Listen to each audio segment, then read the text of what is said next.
Alors, on parle voyage, excursion, visite. Tourisme, name it, Michel. Oui. En effet. Je trouve ça tellement intéressant. Jonathan Renière, qui est responsable des communications et marketing de Tourisme Chaudière-Appalaches. Salut. Salut Michel, bonjour tout le monde. Jonathan, aujourd'hui, on va parler du domaine joli de Lotbinière. Exactement, parce qu'aujourd'hui, Parce qu'on parle de Chaudière-Appalaches, bien sûr. je vais vous présenter quelques endroits fascinants à visiter d'ici la fin de l'été, avant la fin de l'été, là, parce que l'été n'est pas fini, Michel.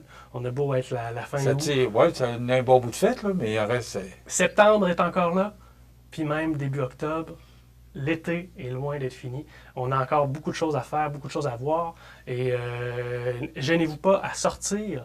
Pour vrai, il ne faut pas gêner parce que depuis que je travaille chez Tourisme Chaudière-Appalaches, ça fait pratiquement 2 ans, un petit peu plus, je me rends compte que c'est vrai. On dirait qu'en septembre, l'école recommence, on recommence à travailler, puis on sort en cabane. Mais non! Il y a tellement de choses à voir, il y a tellement de choses à faire. Ah, puis le mois de septembre, maintenant, septembre, octobre, novembre, tu sais, avant ça, c'était des mois peut-être un peu plus vieux. Puis là, à cette heure, il fait beau. Il fait beau un petit peu plus les longtemps. feuilles changent de couleur, c'est l'automne. Non, je suis d'accord avec toi, moi, là-dessus. Exactement. Et puis, justement, mon premier sujet, le domaine joli de Lotbinière, qui est un endroit réellement fascinant. C'est un des 15 incontournables de la Chaudière-Appalaches, parce qu'en Chaudière-Appalaches, on a sondé les touristes là, et on leur a demandé quels attraits ils aimaient. Et ça faisait partie d'un des 15 attraits. Regardez le domaine joli de Lotbinière. On dit domaine, hein? C'est un gigantesque site. On voit au bout de ce parc-là le manoir Platon, la maison de Platon. Donc ce manoir-là, le domaine joli de Lotbinière qui fait partie qui est dans le village de Sainte-Croix. On peut, là-bas, c'est rempli de jardins. Il y a des jardins, il y a on peut se déambuler, on peut aller visiter, on peut pique-niquer par terre, on peut entrer dans la maison Platon pour la visiter. Qu'est-ce qu'il y a à voir? Donc, il y a plusieurs jardins là-bas, parce que je dis plusieurs, là, on peut aller visiter des jardins qui sont considérés comme les 150, l'un des 150 plus beaux jardins au monde, selon le guide de voyage Ulysse. On peut aller marcher sur le fleuve, parce que c'est sur le bord du fleuve Saint-Laurent. Donc, on peut visiter un petit peu les jardins et on descend et on va sur la grève, sur le fleuve, sur le bord du fleuve. Ça appartient. Il n'y a pas de voisins, donc il y a personne autour de vous. Vous allez pouvoir passer le temps que vous voulez, vous mettre les pieds dans l'eau, dans le fleuve. On peut pique-niquer là, aussi sur le bord du fleuve. On peut pique-niquer dans les jardins, comme j'ai mentionné. Et il y a des arbres. Vous allez voir des arbres qui sont centenaires, qui sont gigantesques. Donc, c'est une place pour relaxer et profiter exactement, entre autres. Des plantations. Entre autres. Et dans la maison Platon, il y a plusieurs expositions pour en apprendre plus sur cette famille de nobles qui possédait là,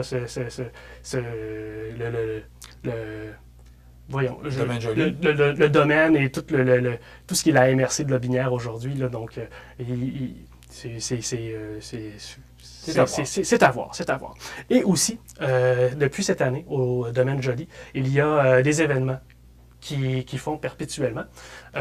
Et avant que j'aille là-dessus, il faut dire que ce dimanche, donc le dimanche, à tous les premiers dimanches du mois, donc ce dimanche, ça va être le 1er septembre, donc à tous les premiers dimanches du mois, il fait partie du réseau de musées québécois qui sont gratuits. Donc, l'accès sera gratuit pour se rendre au domaine joli de Lotbinière, tout comme le Musée maritime du Québec, ici à Lillet, qui sera aussi gratuit, c'est un réseau carrément pan-québécois. Tous les dimanches du mois de septembre?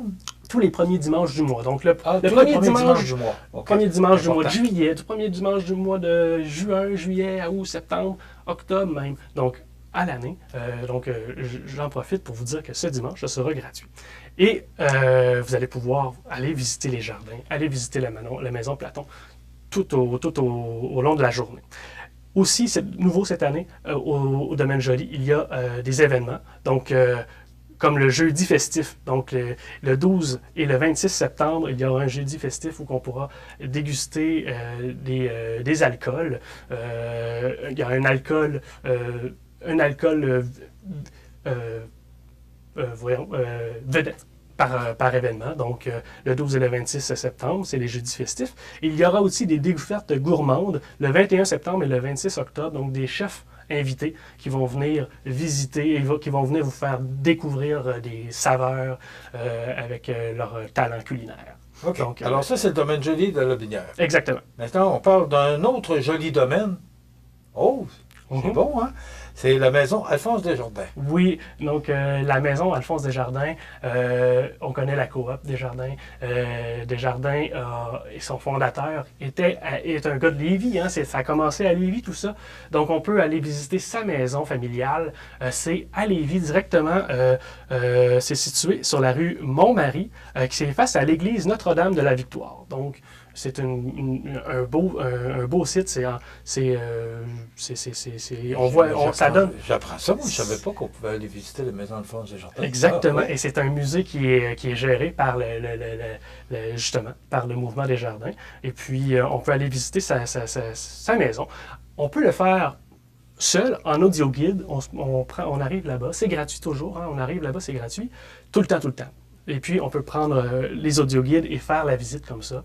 On peut venir avec nos petits-enfants parce qu'il y a des visites axées pour les enfants également. Et donc, ils peuvent faire la même visite que vous, mais avec des petits ajouts pour rendre ça intéressant pour eux. Et puis, on peut en apprendre vraiment plus sur Alphonse, sur Dorimène, je crois son nom, donc sa femme, et tout, comment que ça a fonctionné, comment ça a parti. J'allais visiter l'été passé et ça vaut la peine. Aujourd'hui, le mouvement Desjardins, je pense que c'est ce qu'ils voulaient, eux autres, c'est le mouvement coopératif, mais de voir comment c'est rendu immense. Et on voit le chemin qu'Alphonse a fait avec sa valise pour aller ouvrir les caisses, son chemin, sur le bord des chemins de fer. Aujourd'hui, encore le mouvement Desjardins qui est près du monde, de la communauté. Exactement. C'est vraiment ce qu'Alphonse Desjardins voulait aussi. Alors, c'est une belle histoire. Exactement. C'est une belle histoire et vous allez pouvoir en apprendre vraiment des choses qui étaient que vous pensiez connaître. Je ne savais pas qu'on pouvait visiter la maison. Alors, probablement, si moi je l'apprends, probablement qu'il y a beaucoup de gens qui l'apprennent. Et la maison est vraiment redécorée comme elle est vraiment là, au goût. Là, oui, je suis allé pour la première fois l'été passé. Okay. Et puis, c'était, comme je dis, là, on voit, tout est décoré comme si c'était coulé dans le temps quand Alphonse était réellement là. OK. Et on termine avec le lieu historique national de la maison Sir-Étienne Pascal Taché, parce qu'il y aura il y a une exposition actuellement. Ben oui, exactement, parce que je ne sais pas si vous le saviez, mais le lieu historique national de la maison Sir-Étienne Pascal Taché, qui est ici, à Montmagny, hein, c'est situé derrière l'hôtel de ville. Oui. Donc, c'est accessible par la rue Sainte-Marie, l'avenue Sainte-Marie, là, donc on se rend là.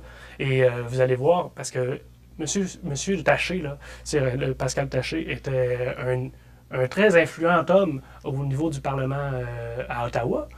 Donc, il a mis ses mains dans beaucoup de choses là, pour la création du pays. Donc, il aurait pu être premier ministre carrément du Canada. Fait que c'est un gars c'est un homme qui habitait ici à Montmagny. C'est magnifique. On la voit à l'écran, la maison Sir-Étienne Pascal Taché. Et puis, comme tu dis, Michel, il y a une nouvelle exposition cet été qui s'appelle Montmagny, c'est hockey. Parce que, et on sait que Montmagny, c'est le hockey. Et nous avons participé au montage de cette exposition-là. Et on peut entendre, on peut entendre différents intervenants qui ont de près ou de loin participé au succès du hockey dans notre région. C'est à voir. Parce que le patrimoine sportif de la région est très fort. On pense rapidement aux 2 Coupes Stanley qui ont été gagnées en à peine 5 ans, 3 ans. Écoute, il y a une belle histoire du hockey ici. Au-delà de ça, les alliés qu'on a, mais les sentinelles. Et ce sont des intervenants qui ont joué au hockey ou qui ont participé de près ou de loin au succès de différentes ligues, les sentinelles, les collèges des anciens. C'est vraiment intéressant à voir. Fait que c'est à voir, c'est ici, c'est à côté de nous, à l'arrière de l'hôtel de ville, la maison Sir-Étienne Pascal Taché. Ça complète déjà. Alors, domaine joli de Lotbinière, la maison Alphonse Desjardins à Lévis, et le lieu historique national de la maison Sir-Étienne Pascal Taché à Montmagny. Ben, ça fait le tour, c'est quoi de dire. Hein? Exactement, ça fait le tour. L'été n'est pas fini, Michel. Profitez-en. Et il y a encore place au plaisir. Merci beaucoup, Jonathan Renière, qui est responsable des communications et marketing et tourisme Chaudière-Appalaches pour rejoindre Chaudière-Appalaches, chaudièreappalaches.com. Voilà. Merci, ça complète.